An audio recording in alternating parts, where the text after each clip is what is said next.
Edinburgh. Now let's return to the news that the first stage of BP's operation to permanently seal the leaking oil well in the Gulf of Mexico has been successful. But as the clean-up operation continues, the oil company faces the task of cleaning up and repairing its public image. Well, joining us to discuss this is Justin McKeown, Divisional Director of PR company Grayling. Justin, thank you for joining us. So I suppose the road ahead is a bumpy one for BP. Things have been pretty bad for them over the past weeks and months. They have. I mean, it's been an absolutely huge disaster and difficult for anybody to deal with from a communications point of view. But unfortunately, as they get to a critical point where static kill is actually looking like it's stopped the oil flow, they won't be able to static kill the reputational damage for some time. Now, a lot of people would find it quite incredible that a company, a multinational like BP, seemed to mishandle the whole PR side of things in dealing with disaster. It just seemed to be gaffe after gaffe.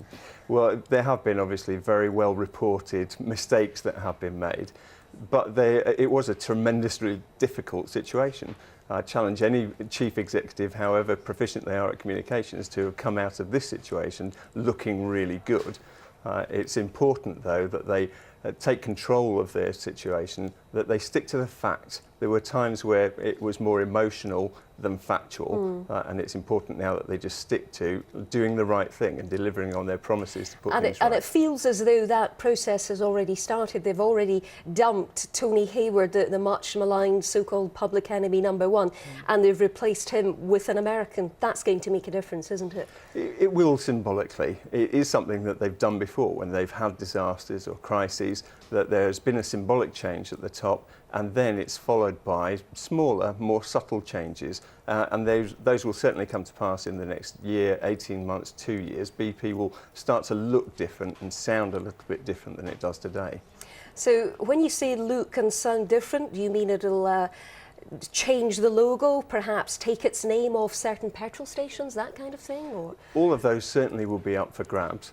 I lived in the States when BP was first really making inroads there, and they had alternative brands, Amoco. There has been discussion about whether that will be resurrected on the forecourts of America. I think that is probably receding, because even now, in just a couple of weeks, as upset as people are, they will revert to convenience.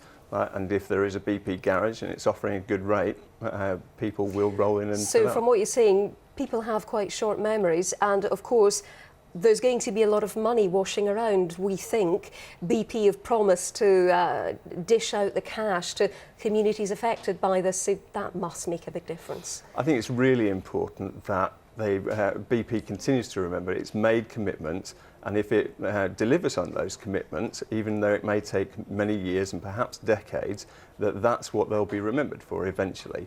They will be remembered as the company that screwed up the first couple of weeks and the first couple of months, but more important for their lasting legacy is, have they done the right things? Have they helped rebuild the communities? Have they helped as much as possible to rebuild the environment?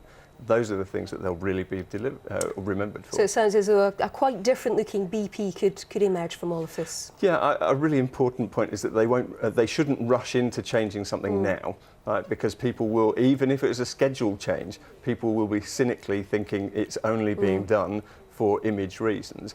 They will doubtless come up with new initiatives, but it's important that they do that at a time when the emotion has gone from this current situation. So there may well be a tweak to a logo or a new initiative, but it's not going to happen right now. Okay, Justin McKeown from the Grayling PR company, thank you very much for your thoughts on that.